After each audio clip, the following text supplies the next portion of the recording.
the set point? Just another beautiful day in San Diego. No rain today. It's nice and sunny again. So just loving life over here.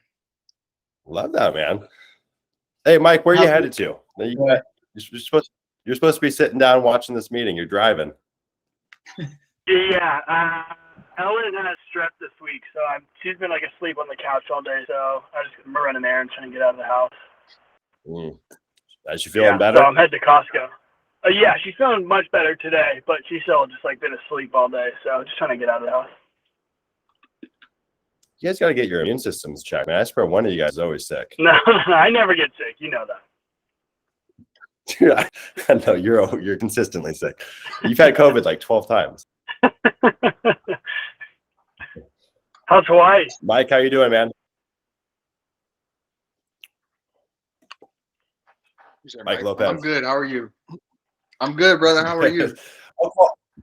Good, man. Just for reference too, if I'm ever talking about Michael, I'll say Michael. For you, I'll say Mike, just so we don't get confused here. Doing great. It's speaking of rain, we've had a lot of rain here in Hawaii.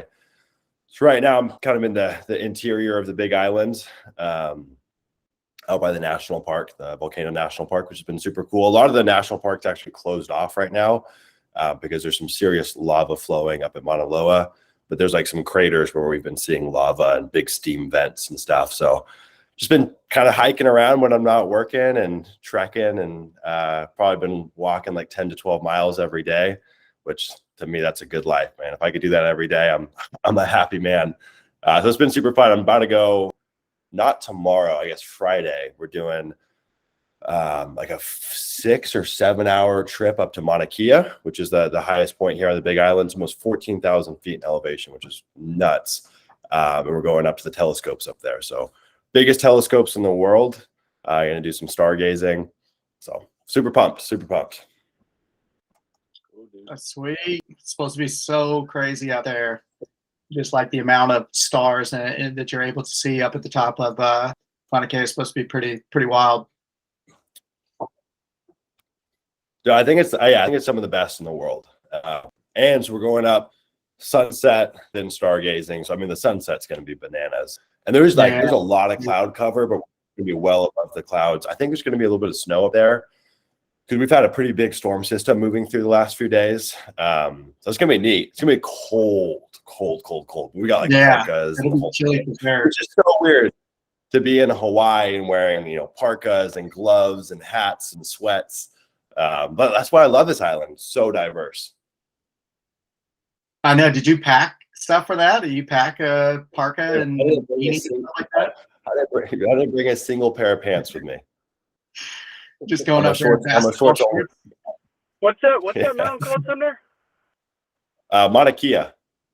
Maunakea. Mauna Kea. Yeah, pretty neat. I think from like you go from there. You'd see, but there's like, I don't know, 5 or 6 telescopes up there. You definitely would know.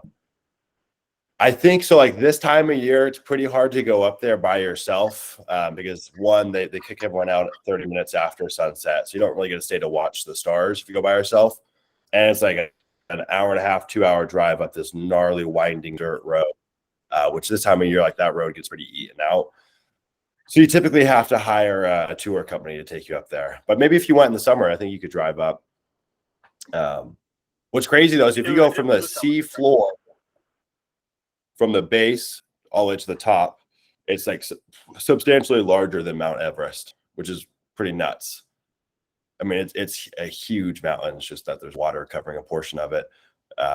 What's interesting right now is off the coast of the Big Island, there's actually a new island forming. There's an underwater volcano. It's been active for like tens of thousands of years. But they say in another 10,000 years, that'll be a full-on additional island. People always say, buy land, can't make any more of it. Well, here's proof that you can make land. You just got to get the freaking tectonic plates moving, get some volcanoes going, and we're printing land, baby. Get some real good deals on those properties while they're still underwater.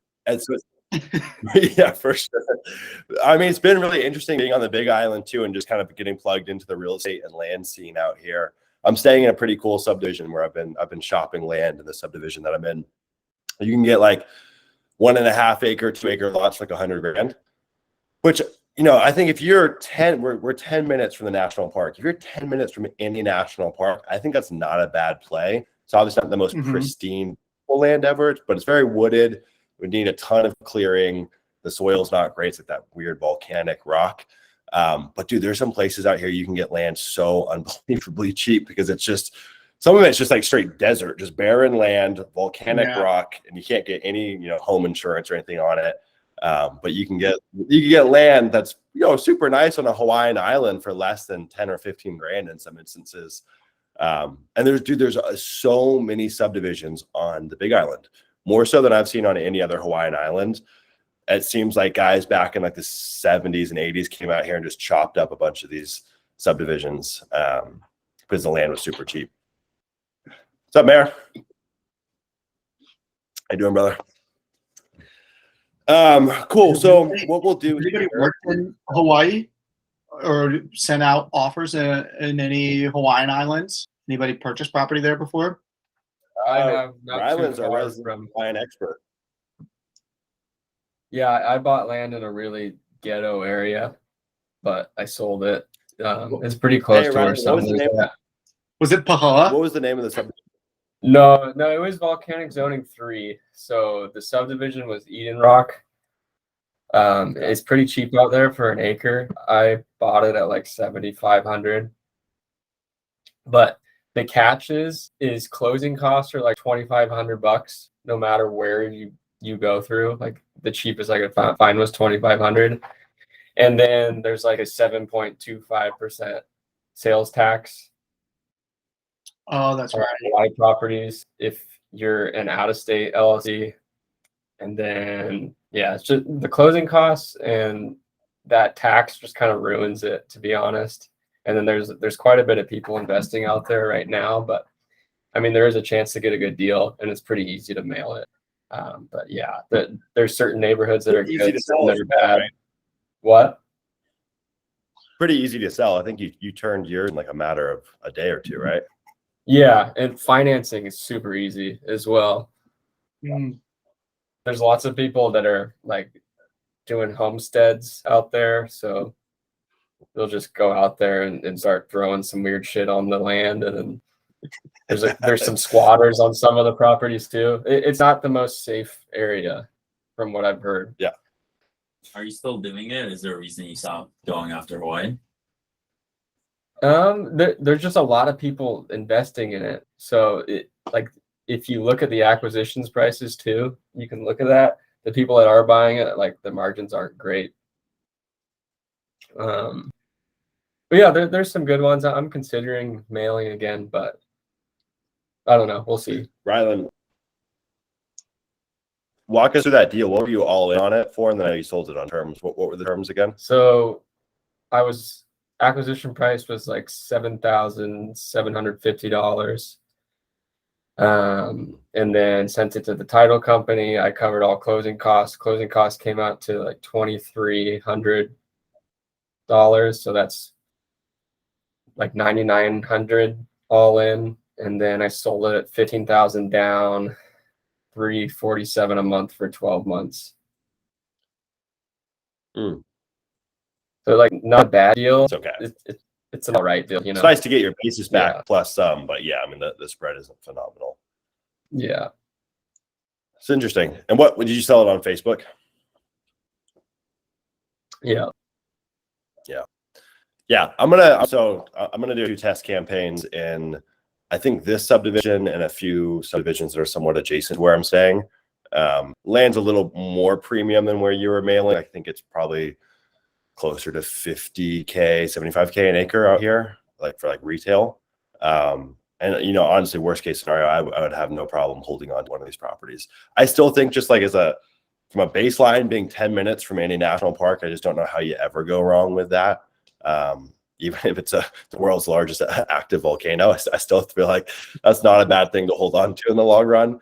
And I would have no problem putting a little homestead out here. What I've heard though is that like the building permits do take forever. But there's so many people that are selling, kind of like you're talking about, these weird quasi half finished homesteads that are super ghetto. Like people would make it halfway, they just give up. So you could buy someone's, half completed project. But yeah, I've fallen in love with being out here. I could totally see myself spending 3 to 6 months a year out here. Yeah, that would be sweet. I think the turnaround time on everything would be the biggest hurdle. That's what. So I was telling you, my sister just moved out there. She's probably right next to you. They're over in Volcano, right next to National Park. But just like everybody's on Hawaii time, trying to get anything done in like a quick manner is just there's no chance. It's just like we'll do this. No, it's been like doing it. Yeah, it's been super insightful just in terms of reflecting on my own demeanor. I've been having the worst fucking road rage out here, dude. People drive so unbelievably slow, and there's these bumper stickers that you see all over that say "Slow down, this isn't the mainland." And dude, these people drive under the speed limit consistently, and it's so interesting how aggravating that is for me. I'm like, why am I getting so mad? I'm on vacation. I have nowhere to be in a timely manner, but it fucking pisses me off. Island time is definitely a real thing. All right, guys, so we'll hop into a Q&A right here.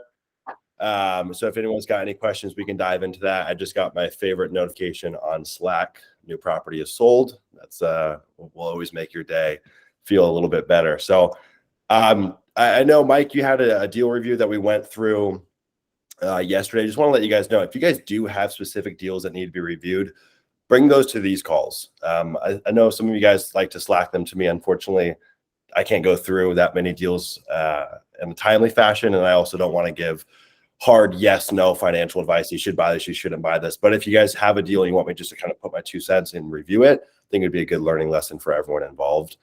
So if at any point you guys have deals that are coming up that you just want the group to look at or me to look at, happy to go through and give you my opinion, but I'm not going to give you just a binary yes, no, you should buy this, you shouldn't buy this. Because I don't want to be responsible for a potential bad purchase. So let's talk about questions. Could be stuff that you guys are learning about in the program. Could be stuff that's going on in your business currently. Let's crack into it. Yeah, I got one. Yep. What type of response rate are you looking for with a test campaign in order to double down? Like, what parameters need to be met in order for you to make that decision? Like, okay, I'm going to double down on this. Is there like a response rate number or some other type of parameter? Yeah. Yeah, so I mean, this is the reality about mailing, right? And this is why I think it trips a lot of people up. It's both an art and a science, right? And so it's like you are hyper analytical, but you're also there is some intuition that's involved to a certain extent. So there's not just like this perfect threshold where I say, hey, I sent 500 and I got 3 responses. Boom, it's a go. First off, it's going to depend on how many you're going to send. I say a typical test mailer is going to be like 500 to 1,000 pieces of mail. To be honest, if I get any response on a mailer that size, that's kind of a good sign, right? You could send 500 pieces and get nothing. And so it's helpful to know that I'm getting some kind of response. And then from there, I'm looking at like what those responses are telling me, right? Hey, you're off by $10,000 per acre. Like sometimes you get these wild responses, but if I start hearing that consistently, I'm like, oh shit, this is a real thing. And one of the things that we've started doing in our business is our test mailers are now test text campaigns. And I like that because it's real-time feedback. It's really, really quick, and the response rate is way higher than you'd ever get via direct mail. But for us, like we learn a lot about our pricing before we double down and send a big campaign. So I'd say, if you're sending, let's say you're sending 500 pieces, I would be excited if I got any level of response on 500 pieces, right? I just want to hear like, hey, there are actually people on the other end that are going to respond to this, and then just kind of listening to what they're telling us. And now you're going to get some people that are way out to lunch and giving you ridiculous prices or saying that you're off by some crazy number. But for example, we just did a text campaign to this county in Texas, and we were getting people telling us that land's worth $20,000 an acre. And at first I'm like, there's no way. And then we had like probably 15 or 20 people tell us the same thing. I'm like, there maybe land retail is worth close to that. And I was way off my initial due diligence with pricing. So same kind of phenomenon going on with those test mailers too. It's also good feedback on your pricing. But I would say just to get anyone responding on 500 pieces is going to give me like, hey, I'm on the right track. And then from there, it's kind of figuring out what are they telling you. But like, if you send 5, go ahead. This one was around 782 mail pieces, and I've gotten 3 responses. One of them was the one that we had discussed before the call, and then 2 of them were flat out no. One of them actually called in and said it was a joke, so kind of laughed at that a little bit. But just I don't know, just curious. But yeah, so the other thing that can be really kind of a good signal that you can get from doing a test campaign. It depends if you're going after like a larger swath of land, or if you're going after one particular subdivision. This won't quite apply, but what can happen is if you're going after, potentially a county level, or just again a larger swath of land, maybe a portion of a county, we'll send out a test campaign. And we're like, oh, every single response that we're getting is coming from this shitty little subdivision where the land is way mispriced. So either we'll remove that from our data set, or we'll go and reprice that individually. And so that can be a really good sign as well. Like, for example, that deal you showed me from that campaign yesterday, if you're getting a ton of land that's within like that forestry zone where people are chopping down trees and whatnot, and there's all logging roads back there that you can't access, moving forward, when you do a campaign there, exclude that. Like, do not mail any of that stuff. And so you can find that there's just areas that you're getting all the response from. It could be because it's mispriced and you need to go back and reprice if you do mail it again, or you just want to exclude it entirely from your next campaign there. Right. Appreciate it. Yeah, totally. Anyone else? One, just touch a little bit on our conversation yesterday, closing through title for everything as opposed to self-closing. If you're doing that, you're selling a property on terms, you're doing a finance deal, and you close through a title company. Does that mean that all of those are like a deed of trust that you go through? And then so my experience. Yeah, go ahead. Well, then I'm just curious, like what happens with defaults and how much of a pain in the ass is that process to go through, as opposed to, maybe like an installment agreement where it's just the contract is voided and you don't have anything recorded until the end of the term. Yeah. First off, before I answer that, apologies if I'm talking over anyone. There's a crazy delay with the internet on my end. So if I talk over you, I do apologize. So yeah, that's actually the one instance where we stray away from using title companies is on the dispo side for in the owner finance deals. We have a handful, probably I think less than 5, that are under deeds of trust. And that's because the folks that were buying it from us, they were adamant that it had to go through title. Super, super rare that happens. I've only had it happen when like the down payment's pretty large and they want escrow services involved. But for us, it's not really the deed of trust process of going through. I've yet to have to actually default on someone via deed of trust.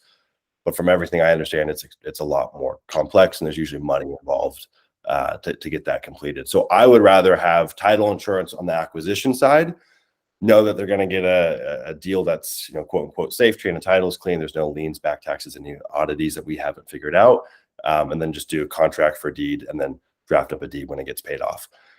Now, it's been interesting. I don't know. I think Colton, you might have, I don't know how old your owner finance portfolio is. My owner finance portfolio is coming up on like 2 years or so. And we have a couple hundred people in there. It's been very, very insightful to figure out like how low the actual payoff rate is for a lot of these properties. Like the property that we just sold 15 minutes ago, I think this property's, no joke, been sold 3 or 4 times. Now, a lot of the stuff in our owner finance portfolio is sub 10 grand sale price properties because that was our business back in the day. And so, that's going to dictate some of the low payoff rate or the high default rate.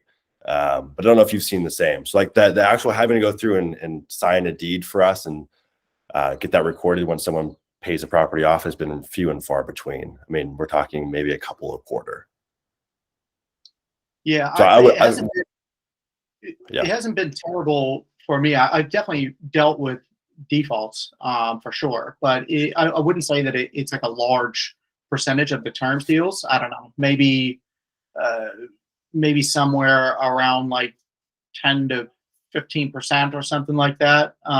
There's been some, but the majority there aren't really many issues with, maybe you'll chase people down and it will get to the notice of default stage and it will get there, but then they'll come back around. But I've just always I was concerned about ever doing like a deed of trust because, especially you're not running any credit checks on these people, you just don't care, because if you're setting it up on the installment agreement, it's just like, fine, you default, we keep all your money, we'll sell it again, it's no big deal. If you have to go through the actual litigation process to foreclose on the property, essentially, it makes those deals not exciting at all. Yeah, Yeah. Well, so yeah, what I've found the only instances that we've used a deed of trust and used a title company is when the down payments have been, in excess of like 15 to 20 grand. I didn't think of that, and that since it's the default rate is going to be uber low, so I think the risk is a lot lower of having to go through the default process with a deed of trust. If you're using that as a criteria, the down payment has to be above X. But I think like if you're going to make the judgment call and it's up to your discretion, I would just continue to use a contract for deed. It just seems to make the most sense. And again, like the slight headache of having to have a deed drafted and e-recorded, I'm like, it's worth the avoiding the potential headache of having to default with someone under a deed of trust. Yeah, exactly. So one more quick question. Are you doing that? Is that strictly for finance deals or the stuff that we were talking about yesterday with closing through a title company? You close through a title company essentially every time on the acquisition, and on the disposition, you just self-close, draft up the deed and record it yourself. Is that your typical process? No, dispo for cash sales is still pretty much going to pretty consistently go through title companies. The only time that it won't is going to be for the owner finance stuff, which now is making up less and less of the deals that we do. But yeah, everything else is going to go through a title company. We do have like these defaults that we keep on getting from these older properties that we have in inventory that are sub 10 grand. For some of that cheap stuff, because we still have it in inventory and we're selling it pretty cheap and we're selling it for cash, those ones I will just self-close on. But for like all the new active inventory that we have and we're selling it via a cash sale, I'm always going to go through title. Okay, that makes sense. Yeah. Colton, another thing you could do, I haven't done this myself, but I learned this from a guy named Pace Morby a few years ago, and he was doing a lot of creative finance. He got tired of having to go through the foreclosure process and all that type of stuff. So like even when he would be buying houses on like creative terms, I know this is land, but he would actually do what's called a deed in lieu of foreclosure. So it would be like a pre-signed deed by whoever is like, for example, if we were to buy some land on terms and we stop making payments, the seller might be like, hey, oh my gosh, we don't want to foreclose, it might cost $4,000 and all this time. So we'd be like, okay, great, we'll pre-sign this deed. It is set in a not an escrow company, like a third party processing company. Pretty much you make the payment to this person, and then they like it, if that makes sense. I forget what it is, but it's some sort of company that holds that paperwork, takes the money, disperses it where it needs to go. So like even maybe you could talk to like a closing attorney or an escrow company if like you ever did want to go in the direction that you were talking about, is getting a pre-signed deed in lieu of foreclosure, having them agree to the terms saying, hey, if we stop making payments, you don't have to go through the foreclosure process for all this stuff. We'll just automatically go back, and maybe the juice isn't worth the squeeze. I just thought of it, trying to add some value off of something that I've heard of. No, that's a good point for sure. And I've heard of that in the past. I don't know how deep I actually went into it. I've definitely heard of that process. I don't know who the third party is involved in that. And I think that, obviously that just varies from state to state, what they allow or not. So, but that is a good alternative option to explore for sure. Yeah, it was called a servicing company. A servicing company? Like a note servicing company? Yeah. Yeah. So you make the payment to them, and the top, I remember learning, we're 31 days late on a payment, the property automatically deeds back to the original being paid, and there's no hassle, no headache. It goes right away. I just remember the one that I was recommended, the servicing company kind of sucked. So everything sounds great in theory until you try to do it. So make sure you find a good one. Yeah. Yep. So, Sumner, could I ask you about? Yeah, I appreciate that. Yeah, man. I was going to ask you about this this mail I'm sending out in Texas. What would you do? 300. Let's say for retail on these properties, you can sell them for about 300,000 for, I think it was 20 acres. I think it was about 10,000 an acre. Obviously, 50% of that would be a huge jump. The funding company, Parcel Funders, doesn't want to do stuff unless it's at 50%. What would you do if it would be a good deal above half of the retail value? Like, how would I have to find private money to go in on this deal? Like, what would you do in my situation if there's meat on the bone going above half value of the property because it's such a large, amount of money? What size are the properties? So it's selling for about 10,000 an acre. I know what you're saying. What's up? Yeah. So it's somewhere between 10 and 30 acres. Okay. All right. So my first recommendation, well, a couple things. First off, I'd be curious like how quickly inventory is moving out there.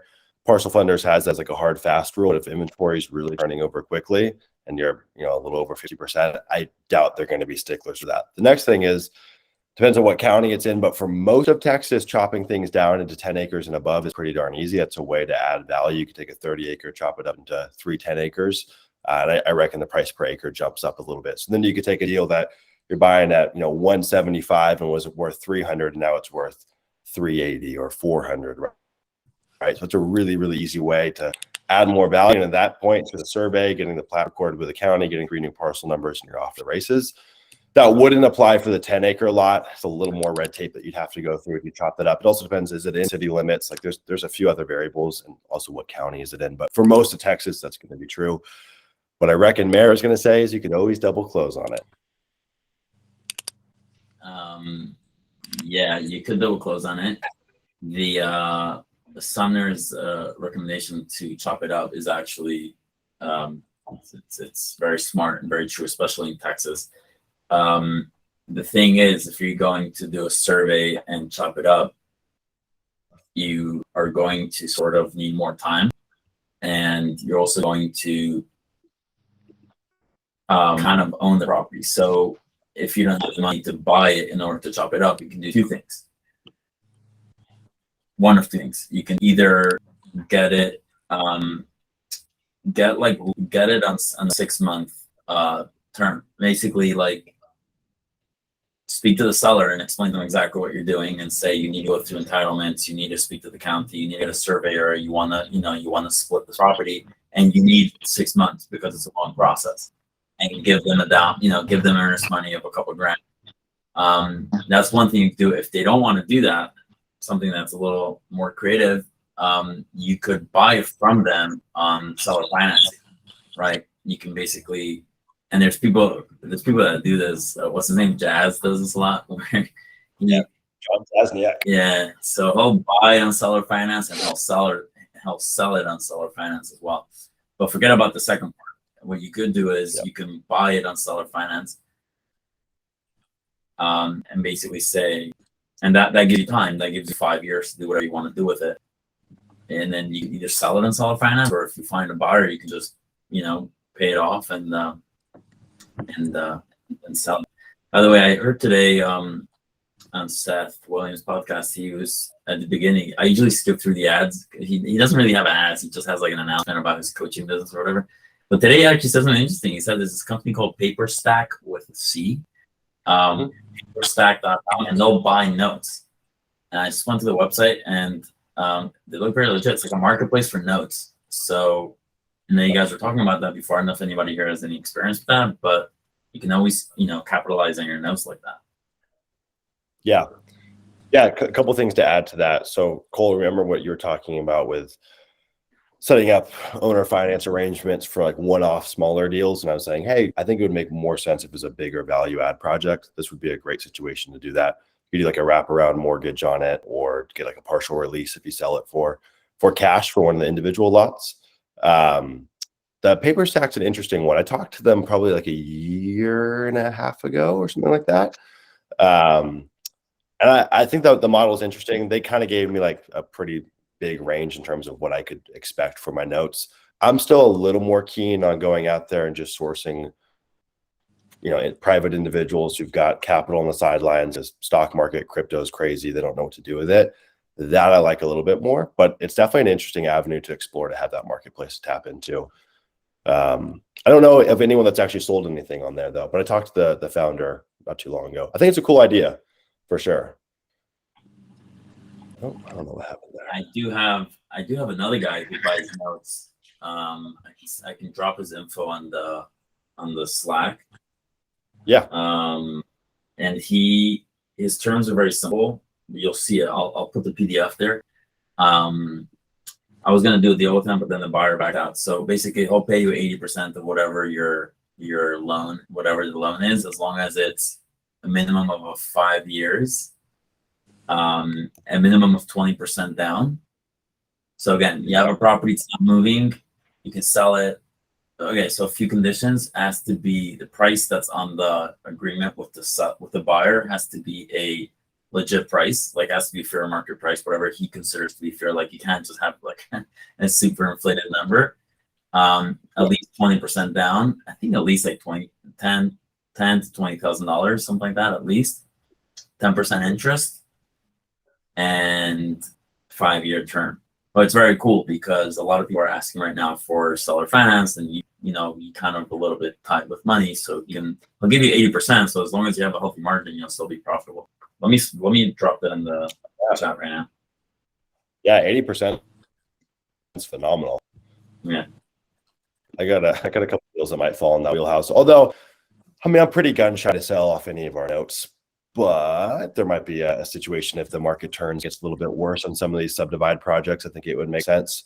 The note portfolio that we have now, though, I do cherish it. Has anyone here ever thought about selling off their notes? Colton, Ryland, Mike, Chris? I've thought about it in the past and looked at some of them, but I did kind of the same thing I think that you were referring to earlier. I've only done that. I've looked at some of the note buying companies like PaperStack and things like that, but I've done that just with maybe like family or friends, essentially, where it's just, almost just taking in a loan based on that note and then just pushing those monthly payments over to them. So a little bit different of a format and more personal, but haven't used any of those companies. Yeah, I think what we're looking to do in 2023 is use our note portfolio to like leverage for like a secured promissory note and raise some debt that way. But I mean, if I could raise debt at 8 points, 10 points, whatever it may be, I would like to just push those into more owner finance deals, just because the arbitrage there is so big between what you can get. So that's what we're looking to do, leveraging our owner finance portfolio. Now, the only caveat there, though, is that like for some of these bigger subdivide projects that we're looking at, I think as you start going, as the market worsens and you start going slightly up market with your price points, I think it becomes even more important. That's something to think about as well, Cole. Like if you're going after, $300,000, $400,000, $500,000 properties, I'm definitely not an economist or a real estate forecasting expert, but I would be a little bit scared to hold on to some of those bigger projects unless I could chop them up into smaller increments. Like I would like to be listing a lot of stuff that's like sub 150 right now. And so some of the properties that we're listing or that we would be listing with these subdivides would be pretty high end. And so I think we would need to offer owner financing on those, and we would have partners that would need to get cashed out. So I think we would sell the notes in those properties. But everything else I want to hold on to as much as I can. So, were you guys saying earlier with holding on to these big properties, the 6-month agreement, is that an option to buy? Is that what's going to give you like the interest with the county and stuff when you're pretty much like if you're unsure about it and it's before like double closing, you just get an option agreement and just kind of do some more due diligence just to like lock you in on price and stuff? Is that what you guys were saying? Yeah, you could do an option agreement. You're gonna have to put some level of non-refundable earnest money. That's something that you could talk to with a seller. It can be a lot lower than you might anticipate. And then usually like the way I've thought about it in terms of like a subdivide project would be setting milestones and then kind of, hey, once we hit this point, we'll add X to that earnest money amount. So the pot kind of grows as we make it further into the project. Now, some of the counties that we've been looking at doing subdivides at, you have to actually hold title to go through the subdivision process, which that would kind of throw a wrench in that plan. Right. Okay. Yeah. But dude, the thing is too, is like, sorry, let me just chime in with one thing. I don't know. Did you go through and listen to the double close episode with Mayor? Yeah, that was really good. I like that. Yeah. So I mean, that's always a phenomenal strategy too, right? Like, you lock up a deal at 175 and it's worth 250. Like there's healthy spread in between for you to rock a double close on that, where it might not make sense it would certainly not make sense to have a deal funder come in, and probably wouldn't make sense to fund yourself. So that's always an alternative as well. And you don't have to go through the delays with, getting the property subdivided and the third party risk of not having things approved. And like that's always a really nice exit strategy, I think, especially when you're first starting out. Like if you brought down a big subdivide candidate right now, it'd be a little bit gun shy just based on where you're at in your kind of process of land investing. You can take that same deal and go double close on it, and it's super low risk for you. Yeah, I'd rather be out quicker for sure. And there's a little bit of a lag. I don't want to talk over you either. What I was saying, go ahead.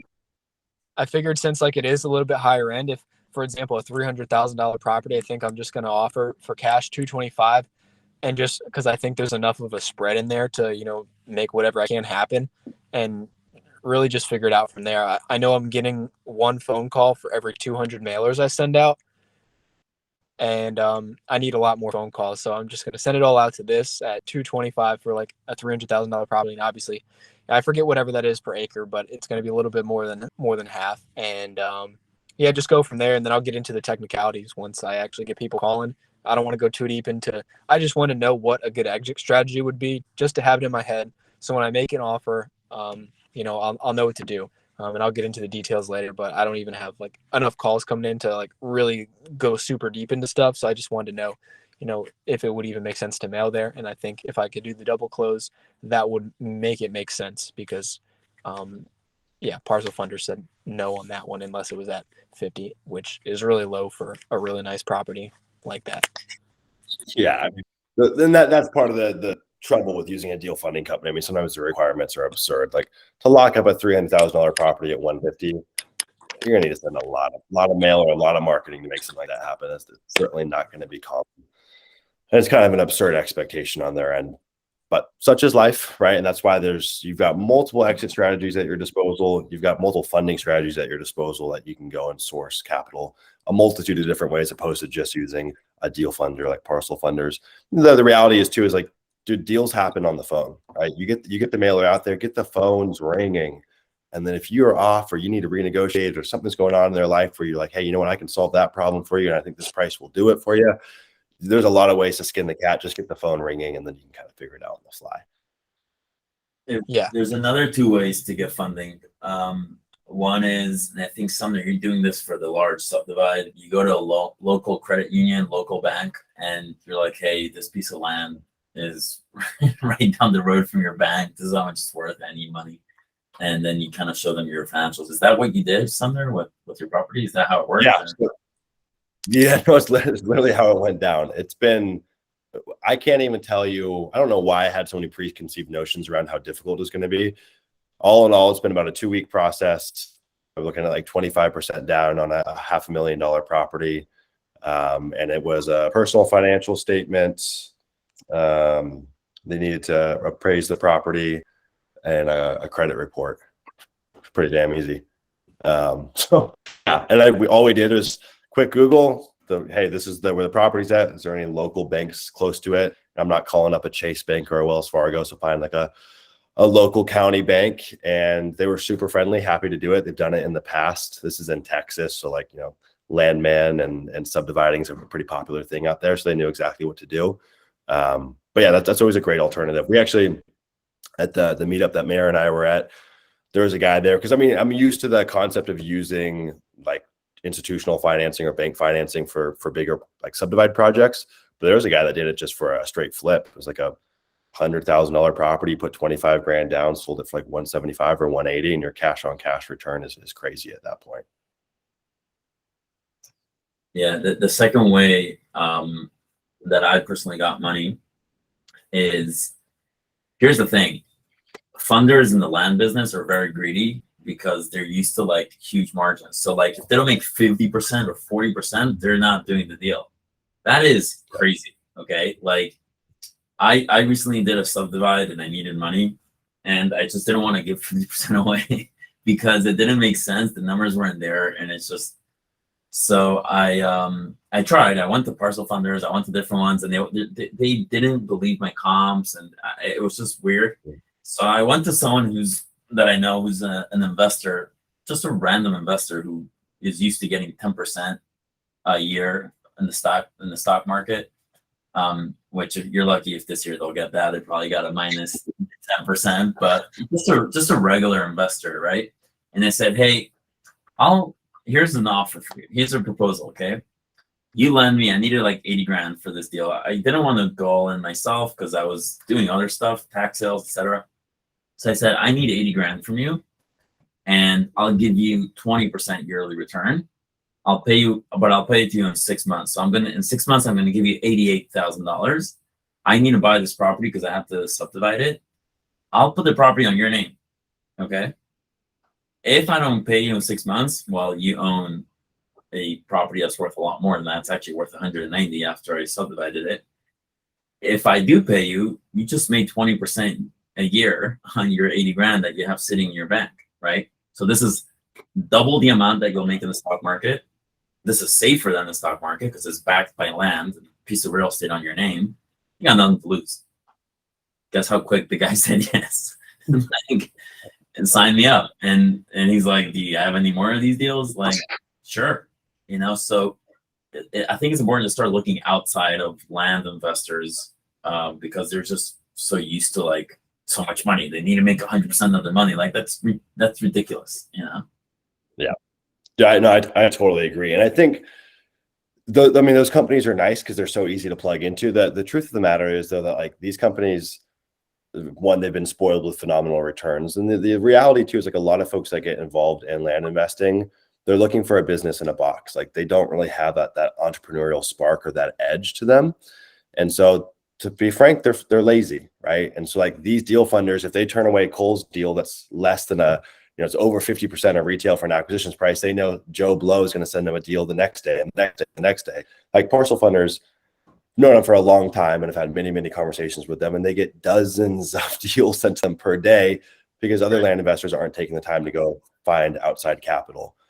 And so if you can just be slightly a cut above the rest, you can save yourself an unbelievable amount of money. And the truth is that like in the real world, outside of land investing, 8 points, 10 points, 12 points on your money backed by like a real asset like real estate or a note portfolio or what have you is crazy. Most people would be jumping up and down for that, especially 20%, right? 10% in 6 months is bananas.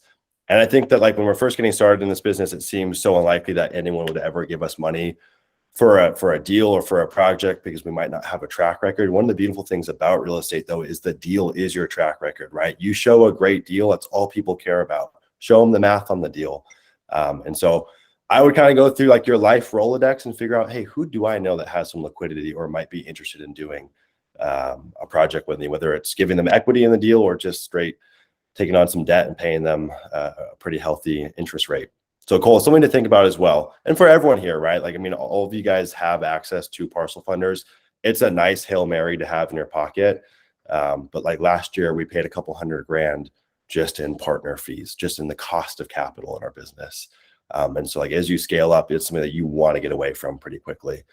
And unfortunately, I think we kind of overstayed our welcome. And the reality is the deeper I've tapped into raising money, the more I realize it's actually a lot easier than you think. And the good news is most land investors aren't like, outside of this group and like the few folks that are really doing interesting things in the space, there's probably less than 100 people out there that are really doing this at a high level. Everyone else, they're either self-funding or they're using deal funding companies like parcel funders or fill in the blank. Anyone got any additional questions while we're here? I got a quick question. Just on the, it's more of a technical question, I guess. But I heard of a basic due diligence strategy on the acquisition side when, the deal's going through title of, sending the drone people out to the property. And then while it's going in title, that can get you more information and a visual on the property just from the footage itself. I guess if something ever came up when it's going through title, are you like, and you saw something there that you didn't see on Google Map or whatever, is there any backing out after that? Yeah, for sure. So the way we do it, we used to, anytime a deal got sent to title, we would then go and order the drone photos and videos. Now we only do it once we have the title commitment and we've given the title commitment our blessing. Just because we had 1 month where we lost like $4 or $5 grand on drone and video photographers that went out to properties that fell apart either because there's title issues or sellers backed out.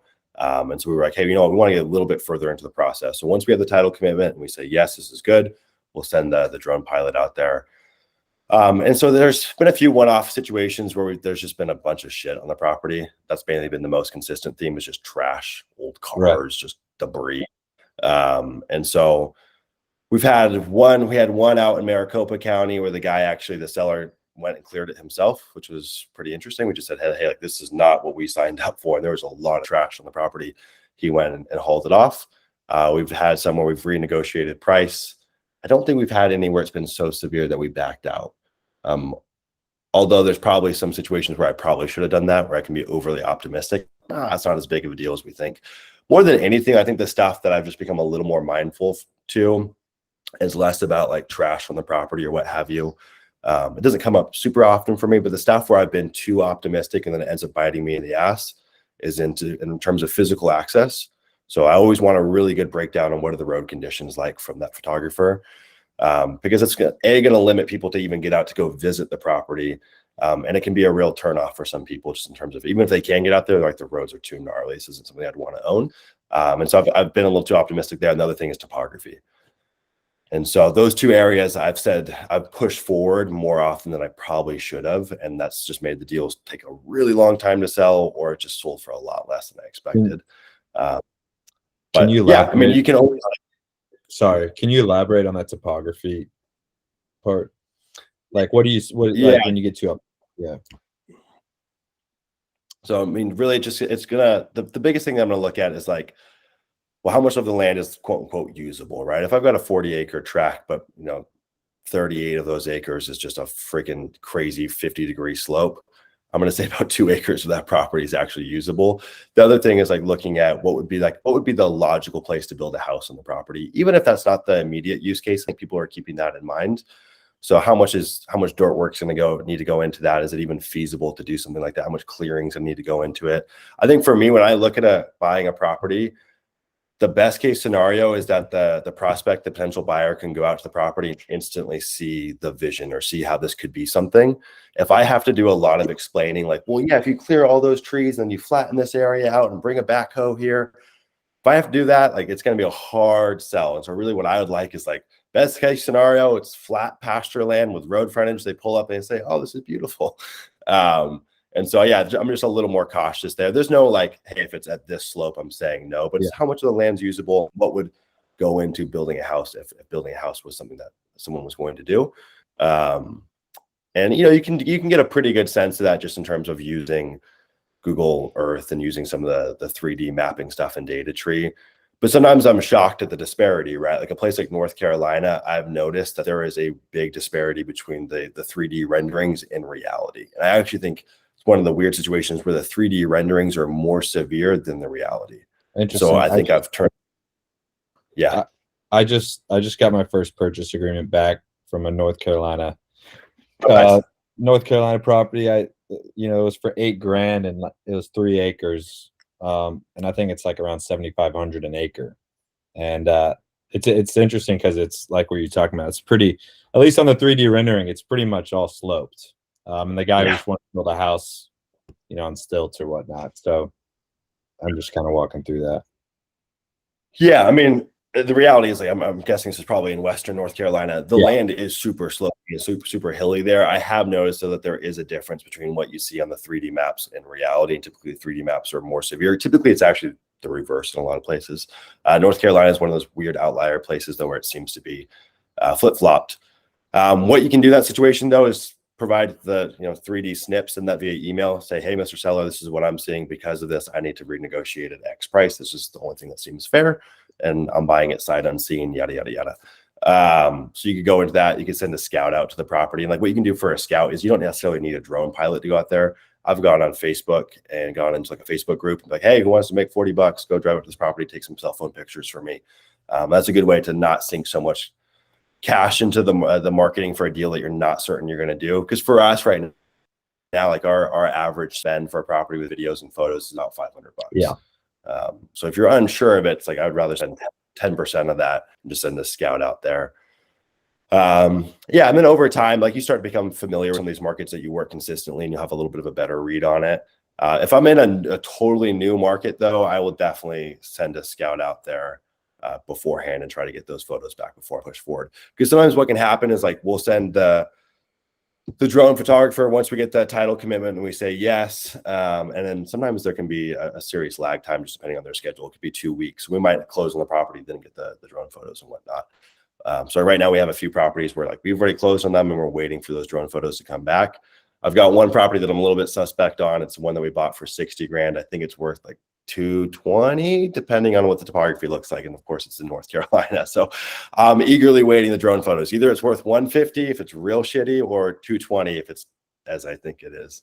And so like that one's not the best case situation, but it just took so long for the pilot to get out there. Yeah. Okay, cool. Thank you. Here's a little tip Yeah. on the properties that are slopey and on the cliff. You can get a guy on Fiverr. I'm happy to send him your way.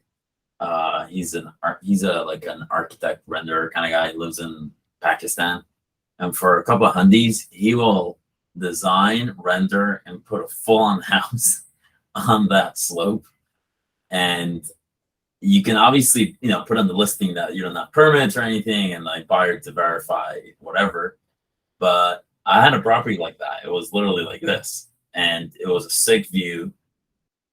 I couldn't move it, so I did that, and I put that as the listing pictures, and then people buy it with their emotions, so you gotta like sell it to them. Kind of what Sumner, to Sumner's point, like if you have to do a lot of explaining, then it's just not gonna work. But if people can see a vision and they're like, hey, houses here are going for $1 million, I can buy this thing for 100 grand and make my own house.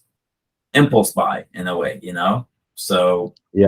If you ever have a slope property that you want to kind of add that, just hit me up and I'll send an intro. Yeah, I'll hit you up. I'm also throw in the group chat. I don't know if anybody's ever used Onyx for their 3D renderings or looking at maps. I know a lot of people use MapRight, but I've just found it's kind of like a backcountry application. A lot of hunters use it, but it's a lot of the same functions, and I think the interface is a lot better and the renderings are a lot clearer. So I'll throw that in there. If you have to check it out, you can do a free trial. Yeah, that's interesting. I think that If you want to, yeah, go ahead, Cole. What's that? Oh, sorry. Oh yeah, Nice. Yes. beautiful. This It's a great house. Yeah, it's an hour. It's like 2 hours away from LA. This house is sick. There's a lot more renderings. Like, look at this. That's Look at this baller. I sold this Baller. property for 15 grand. It was actually my first piece of property I ever bought. Huh. But yeah, it's on this slope. It's near Joshua Tree. It's beautiful. But this moving. So with this. How much does he charge? Oh, yeah. I think like T300, something like that. What was the buy and Yeah, sell but on that? What was the what?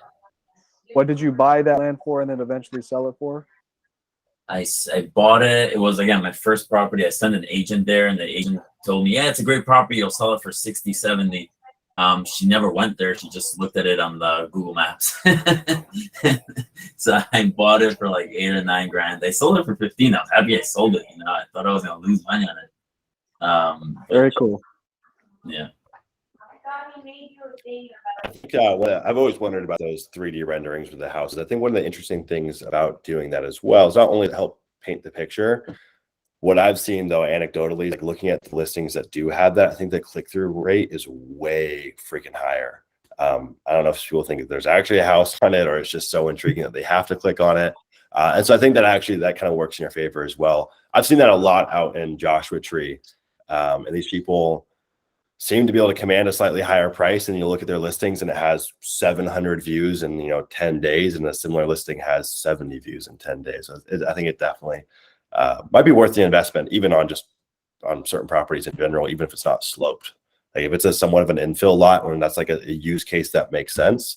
So yeah, it's not a bad idea. Yeah, Mayor, if you don't mind dropping that in there, I think I might use that as well.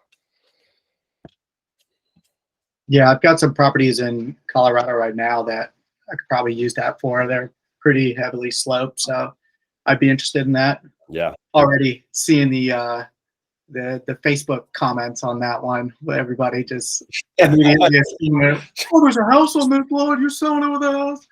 Yeah, No, you gotta Facebook with that one. You gotta brace yourself. If you are gonna hate on it on Facebook, who cares? Yeah. So, That is for sure. I actually posted it on some of the land investing, Facebook groups, and people were like, everyone was DMing me. What's this guy?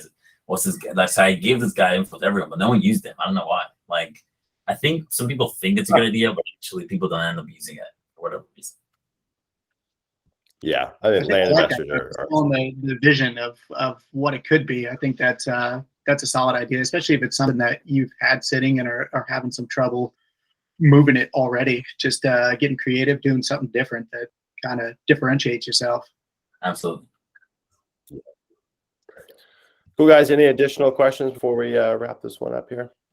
I got Chris, a good question. to see you, man. Yeah, hey man. For those that have been doing it for a while, do you guys have any tax tips or anything that you found out from your individual CPAs or whatever it may be, just to take less of a hammer? And I know, S Corp, all that, all the easy stuff that's kind of baseline, but anything that's more creative. If you guys have anything or, Yeah. It's a funny timing. I just got off a call with my bookkeeper, and I've got a call with my CPA in a week or so. I definitely am no expert. I feel like I've learned a lot in the last year, and after getting hit with a much bigger tax bill than I expected, I've been like, oh, I'm super motivated to figure this stuff out. It's a lot of the obvious stuff. I mean, first off, you live in California, like that's an easy remedy. Go move to a state where there's no state income tax, right? One of the interesting things that I've been diving into, I mean, and ultimately we play in the real estate space, right? Like we should be using the skill set we have to generate off-market deals to have some stuff that we can hold on to and appreciate against our active income. So that's something that I'm looking to do. I think this is the last year for the 100% deduction on a vehicle over 5,000 pounds. So that's one of the things that I'm going to be speaking with my CPA about. You could buy, like, for example, I'm not a G-Wagon guy or something, but I think you could buy a Model X. You could finance that Model X. It's an $80,000 purchase. Yeah. So you put 20 grand down, right? You put 20 grand down, you got the rest of the capital you can go recycle in your business. I think it's the last year to do it. That you get to write that full $80,000 off against your taxes, even though it's financed. Yeah. And in year one, you get to write. Caveat is you have to hold on to the car for 5 years. If you sell it in that 5 year period, I get hit with something. The other thing I've been looking into is called the Augusta rule, I believe. And you can rent out your house to yourself. Yeah. Okay. You know everything. Chris, why am I even telling you this stuff, huh? No. Chris, people, here's a good one. Your LLC or your company. So California has this weird thing that they'll tax basically your LLC or your C Corp or whatever. It's just like a funnel where the money goes through. So most states, they don't charge you on the money that goes through. They'll charge you on your income. But California obviously will also charge you on whatever money goes through the account. It's a small percent. I think maybe 1%. But if you register your business somewhere else, like, I don't know, Tennessee, anywhere that doesn't have this, then you don't have to pay California the money that goes through the LLC or the C Corp. If you do any business in California, you might have to, but you can also wait for them to ask you for it. Sure. Which they will if it's good. Yeah, okay. Okay, interesting. Yeah, definitely that. And then Sumner, real quick about the car. That will continue past this year. They just haven't said anything about no, 100% for new cars. This may be the last year for used cars. It still works for used cars, the same thing, 100% depreciation. And although, and I was incorrect in this. An IRS looks at depreciating asset like a vehicle over a 5 year term, so you write it off over 5 years. However, if you write off 100% of the car with that with that tax break, which is like a 17 something or another, you do have to recapture that depreciation if you sell it in the future, even if it's 7 years down the line, if you sell it for a profit. So, or if you made any money on it at all, you'd still have to recapture some of that depreciation. You can kind of roll it into the next thing, which is a whole nother can of worms I didn't want to open with my CPA, and I just figured out when I get there. But for a new car, it will continue past this year. It's just for used cars that will end. Might. Oh, interesting. Yeah, I thought the percentage was dropping from like 100 to 80 or something like that. That's good to know as well. I mean, I would probably buy used. I don't know. I just feel like I would go that so route. if you're gonna buy But yeah, used, it's interesting. You know, I think you could buy, like, for example, I've been looking at all the cars that kind of fit within that bracket. I'm like a Model X. I don't think it appreciates a ton. You buy one that's 3 or 4 years old. I could, Turo my other car. And I don't know, I'm down to drive an electric car. A bunch of tax breaks that come with it too with the state. So yeah, it's an interesting. Yeah, actually, speaking of electric, and this is now getting off the rails, but last thing about that is the companies, or California specifically, offers tax breaks for electric vehicles, but there's a certain amount that each company can offer. So like all of Tesla's tax breaks have been used. So like if you buy like a new Tesla or whatever it may be, you don't get the same tax break. But like Rivian, for example, which is a new company, they still have a $7,500 tax break because they're a newer company. So California debits you the $7,500 back. So these newer car companies, or even existing car companies that are just new into the electric world, they're getting the same tax break that Tesla once had, but Teslas have been used. So if you look at a new car, it's actually not it's reasonably priced or whatever, and it's a new electric car, you still get that tax break that you don't get for one that's been existing for a while. Your car is also going to be worth nothing in 6 years if you buy an electric car. Why? What? Yeah, why is that, Rylan? Tell me more. Think about your iPhone battery and how it goes bad. These car batteries are going to go bad, and they're connected to the chassis. You can already see. But that as regular cars, for sure. Tesla owes their value. If anything, Tesla's worth more. Tesla cars worth a lot more than 2 years ago, because I was going to buy a Tesla no matter why 2 years ago, brand new for 50. I think they're going right now brand new for like 65, 70 plus.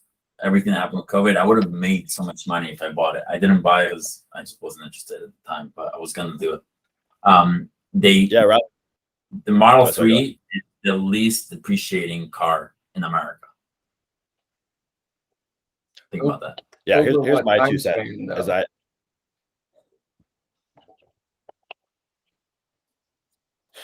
Bear, what time span? No, that wasn't me. Someone else was speaking. Right. I mean, the Model 3 hasn't been around for 7 years. So yeah, probably however long it's been around for.